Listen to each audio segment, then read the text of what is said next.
All across the nation, states are drowning in a sea of red ink, and they're desperately trying to come up with ways of replenishing their coffers and fixing the budget crisis. And one of the ways they're thinking of doing that, new taxes and fees. All types of goods and services are being targeted, such as sugary drinks. Golfers could face a tax on greens fees.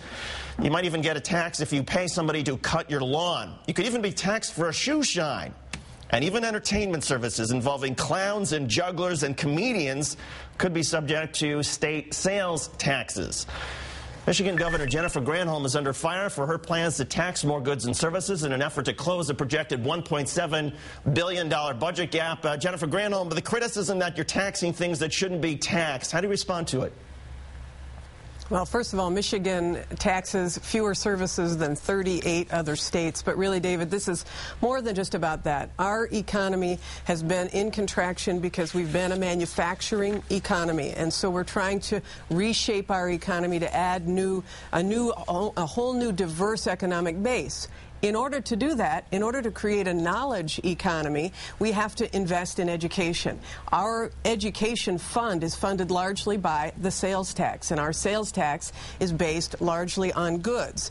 Last century, people spent 60% of their disposable income on goods. This century, 64% or 66% of their disposable income is spent on services. So our public education system, which we need to reshape our economy, is based on a shrinking base. So I have put a proposal on the table, which the business leaders for Michigan have suggested, which is to give the businesses a big tax break, about $1 billion tax cut, and lower the sales tax rate to 5.5%, which would make us the 45th lowest in the country, but spread that rate to services. Exempt business to business, but spread it to services. So that way you have education funded on a stabler base. And truly, if we are going to reshape Michigan's economy, we have to invest in education. But wouldn't that also, in terms of the philosophy, wouldn't that also reduce the number of service sector jobs because people would be less inclined to perhaps go to the golf course or to hire that clown if they know that they've got to pay even more? And as a result, these service sector jobs, you might lose some of them. Well, think about this, David. I mean, disposable income being spent on services skews more high-end than it does if it's just based on goods. People who have to shop for their kids to buy a coat, etc., will have to do that because that's based on goods. Do you have to get that manicure? Or if you do, then maybe you have a little bit more money to be able to spend. And frankly, all these other states are doing the same thing because it is more of a 21st century model.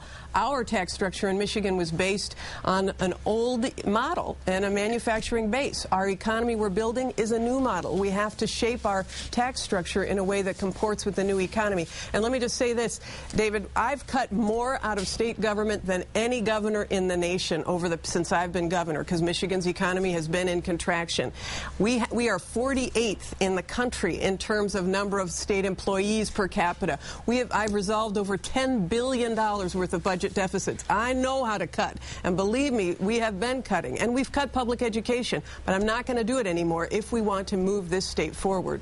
And yet, Governor Granholm, the polls suggest that you're in some trouble, at least politically, in Michigan. Is that, well, first of all, what do you attribute that to?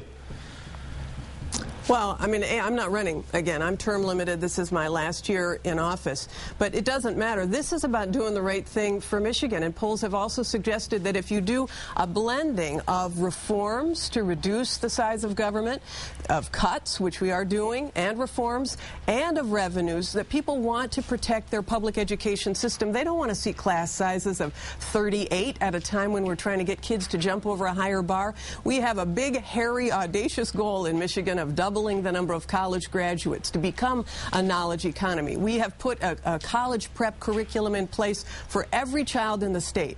But if they're not able to jump over that higher bar because we've slashed classrooms and removed teachers, then we are not going to be able to achieve that goal. So all of this has to happen. Reforms, cuts, and yes, some revenues with a newer tax structure, which, by the way, is revenue neutral within 3 years. So it's a revenue neutral restructuring, but it puts more money into education. Michigan Governor Jennifer Granholm. Governor Granholm, thanks so much for joining us today, and we look forward to talking to you in the weeks and months ahead as you try to battle with the state legislature over some of these proposals. Thanks again. Thank you. I appreciate it. You're welcome.